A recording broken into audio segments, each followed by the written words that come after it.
2022 saya tuh udah ditinggal sama suami untuk pergi kerja ke luar negeri. Tujuannya sih memang untuk memperjuangkan aku dan anakku. Saat itu anakku berusia 1,5 tahun. Sekarang udah 4,5 tahun, alhamdulillah.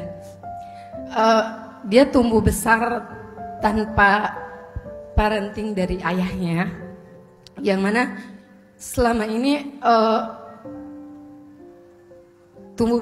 dia tumbuh besar bersama saya. Alhamdulillah selama beliau di sana, saya sangat menjaga baik marwah suami saya, Pak Ustadz, sampai detik ini. Begitupun saya jaga dengan baik anak saya. Awalnya berjalan begitu mudah, nggak pernah ada masalah di antara kami. Tapi lambat laun konflik tuh datang ke kami. Sebenarnya banyak faktor, dari berselisih paham dengan suami, dengan mertua. Tapi sayangnya suami saya nggak pernah ada di pihak saya. Suami saya nggak kasar, Ustadz. Dia juga nggak KDRT sama saya. Cuman selama rumah tangga banyaknya konflik yang datang, saya selalu dapat silent treatment dari dia.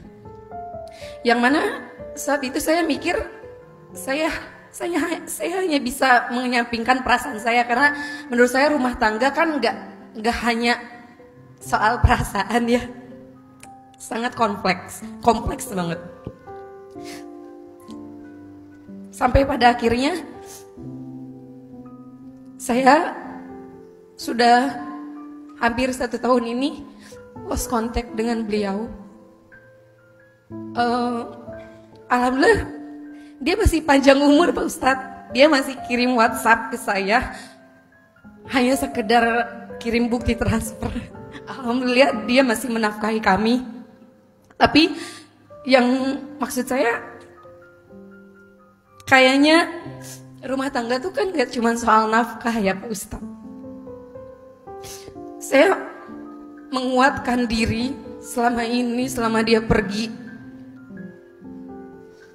dan gak pernah ada support dari keluarga. Selama ini saya menyimpan itu sendirian, Pak Ustadz. Tapi sampai saat ini gak ada titik terang, Pak Ustadz.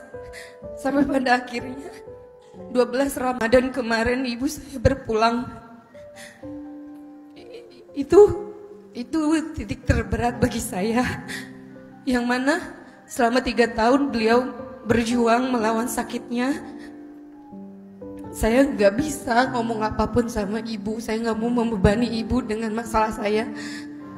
Saat ibu berpulang, saya berharap, lagi-lagi saya berharap sama suami saya datang untuk sekedar mensupport.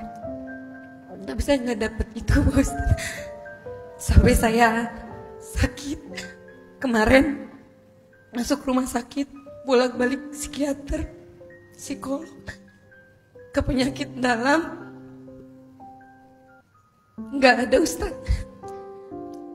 Yang bikin saya sakit hati saat anak saya bawa keluar, lihat orang lain lagi main sama papahnya tuh, dia suka ngeliatin, Pak Ustadz.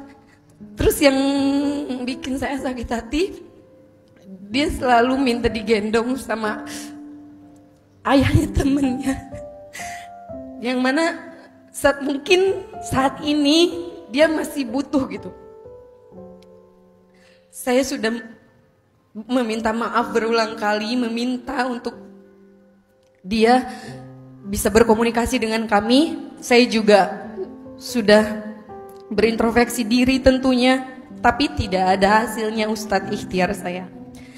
Jadi Ustadz, dengan banyaknya luka yang menurut saya alami saat ini, apakah saya masih pantas untuk memperjuangkan rumah tangga dengan alasan demi anak dan keutuhan rumah tangga saya kembali?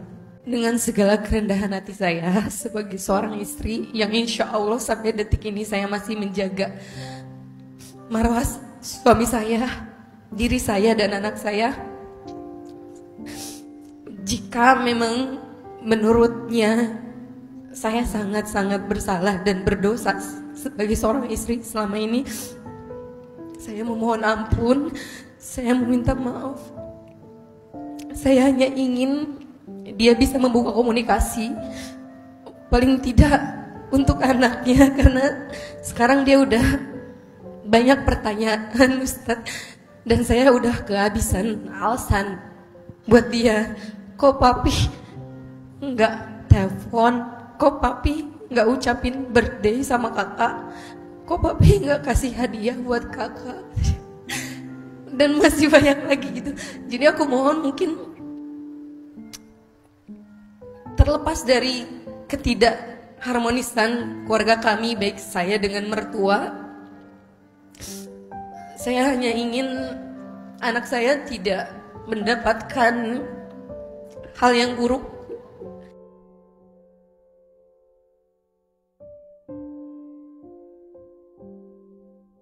Ada 3 hal yang harus kita coba pelajari ya tentang rumah tangga. 1, rumah tangga itu ibadah yang paling lama.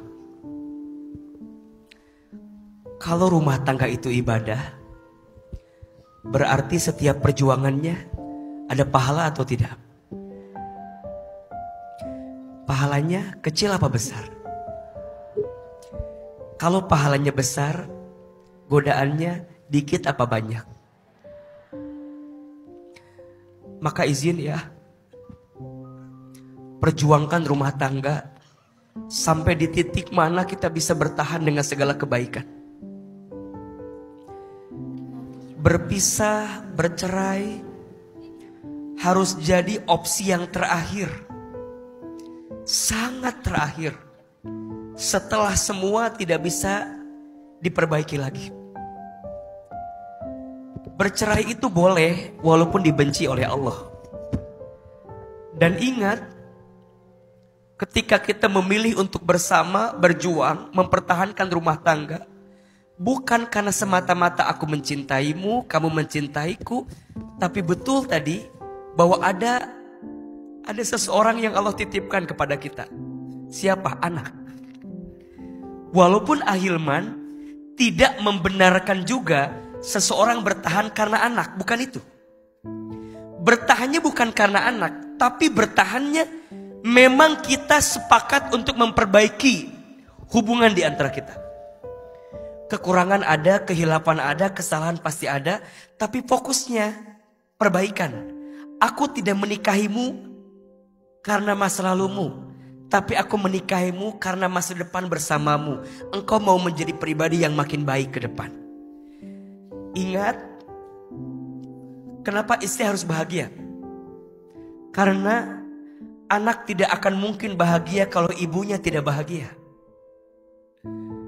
Maka ibu, istri harus bahagia. Suami juga sama, harus mulia. Karena suami tidak akan mungkin mendapatkan kemuliaan jadi seorang ayah kalau istrinya tidak pandai memuliakan suaminya.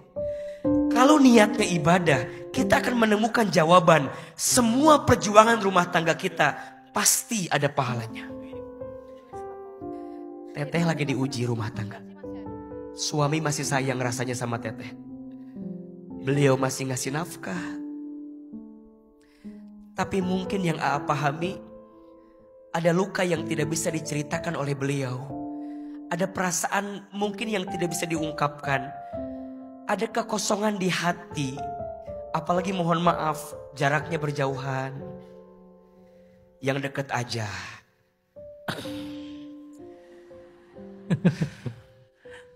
Apalagi yang jauh ya. Yang dekat aja teh masih suka ada masalah. Kadang sering salah paham. Mungkin juga yang jauh begitu. Jadi kalau AA boleh memberi nasihat, semoga ada rezekinya, semoga ada izinnya. Kalau suami bekerja di luar negeri, mungkin cari tahu di mana lokasinya. Kalau ada kesempatan, ajak anak temui ke sana.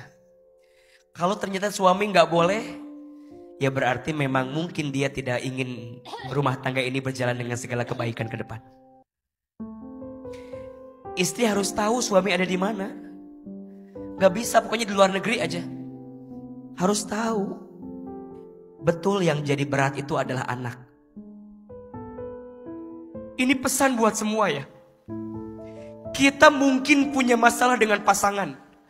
Dan mungkin harus berakhir rumah tanggamu. Mungkin. Setelah gak bisa diperbaiki. Setelah gak bisa berubah. Mungkin berpisah. Oke. Tapi catat ya. Jangan sampai perpisahanmu yang jadi korban adalah anakmu. Mantan istri mungkin ada, mantan suami mungkin ada, tapi mantan anak tak akan pernah ada. Mantan ayah tak akan pernah ada. Dia melekat. Kenapa? Karena ada darah yang mengalir dalam tubuhnya.